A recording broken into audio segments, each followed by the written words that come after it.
Hi, friends. Hey, it's a gorgeous day outside in Colorado. Hard to complain. So, I'm not sure if it was one day, but we've been making whiskey in the garage, and a lot of friends started asking more and more for jars of our Aspen aged rye whiskey. Rick and I had been brewing beer in high school and kind of been working together. We didn't want to be in those twilight years, sitting around in the old fogey's home and being like, what about that one time in our 30s what if we would have tried this? The what ifs. So we didn't want to play the what if game later in life, and so we took that risk. We started to put together a business plan, and we jumped in, and now it's what we do for a living. I think the magic of whiskey was always intriguing to me. Kind of rewinding a little bit, Rick and I home brewed beer in high school, and we worked for Jim Beam in Colorado doing tasting events and kind of learned about whiskey. So we had this kind of homebrew beer background, and then learned that, oh, you got to make good beer to make good whiskey. And the magic of whiskey being in a barrel, kind of the transformation that takes place, was always kind of fascinating to us. So I think that was like the intrigue that started it. And at that time, we were making kind of rye lagers, rye IPAs in the garage. So that kind of led us into Jim Beam and working for them, learning about their whiskeys, and kind of fell in love with rye whiskey. So that's why we started with rye whiskey as well. Whiskey's always kind of been intriguing to me, going back to the Fort and mining days here in Colorado, and then I was introduced to bourbons from my family. So I started really falling in love with the richness of bourbon. And then in grad school, working for Jim Beam, doing events and getting trained about whiskey, I started to learn about the nuances of the overall category of whiskey, and really fell in love with rye.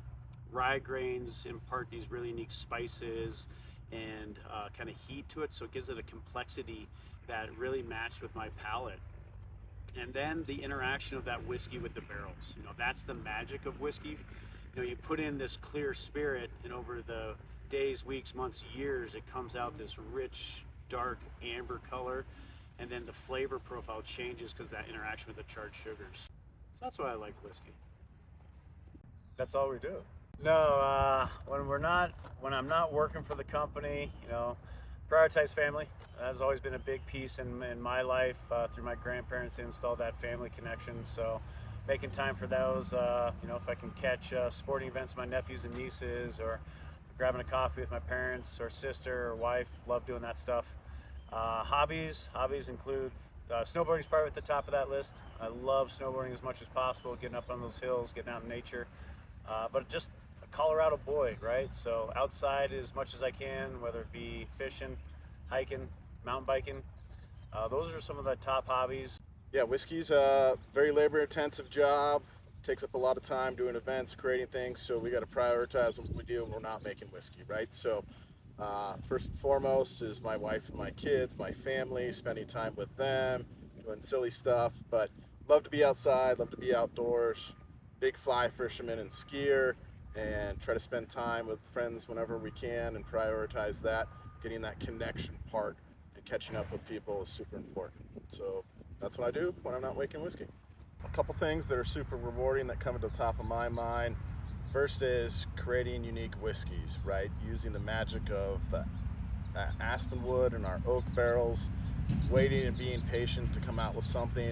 It takes years and years to make. You finally get it to the bottle and get to sip it and try it. And that's creativity is super unique and super rewarding. Also, the connections we make with people, the relationships that we build. We think of Locke and Company as in company, and we're having guests over to our home. It's the connections. It's amazing just when we're pouring samples, when we're at events, when we're just having conversations with people and it comes up that we're distilling, just the stories that we hear from their families and the connections that happen around sharing drinks with people, and those connections that live with us, that bring us to new places, and that make challenging days better. And also when we're pouring samples and people try the whiskey and taste it, their faces kind of light up. So yeah, it's that ANCO, it's that plus sign. Yeah, so Headwater's our new zero proof alternative, and it was a big passion project for me. I got sober just about 3.5 years ago to the day. About 2 years ago, I started missing the connections that happen around sharing drinks with people, sharing an elevated drink experience. So I started looking for these alternatives that are coming out in the market, and I couldn't find something I enjoyed. So just like Owen and I started distilling in the garage, we started making Headwater in our kitchen. Started taking herbs and spices and flavors and making what we came out with as a Headwater. So it's not a zero proof whiskey per se, because I don't think you can truly make a zero proof whiskey. It's just an alternative to be used in place of in whiskey or in conjunction with whiskey to make you lower proof or no proof cocktails. We started making whiskey around the campfire, so that's kind of our little compass. Does this work for Locke Co? And we want to expand that fire ring and include more people. We want to think about it as enjoying the time together and feeling included and not excluded, right? So Headwater is a great opportunity to create a lower proof cocktail or truly zero proof alternative for yourself, but you're still part of that community, still having fun and connecting with people, still enjoying your time with a flavorful cocktail out there that just has a little bit less alcohol to help you in what you're doing with your life. It allows me to have an adult beverage while sitting on the patio with my friends that just doesn't have alcohol in it, that has those rich, robust, layered flavors, and not as boring as like a seltzer or a cola. So that's why we started developing Headwater.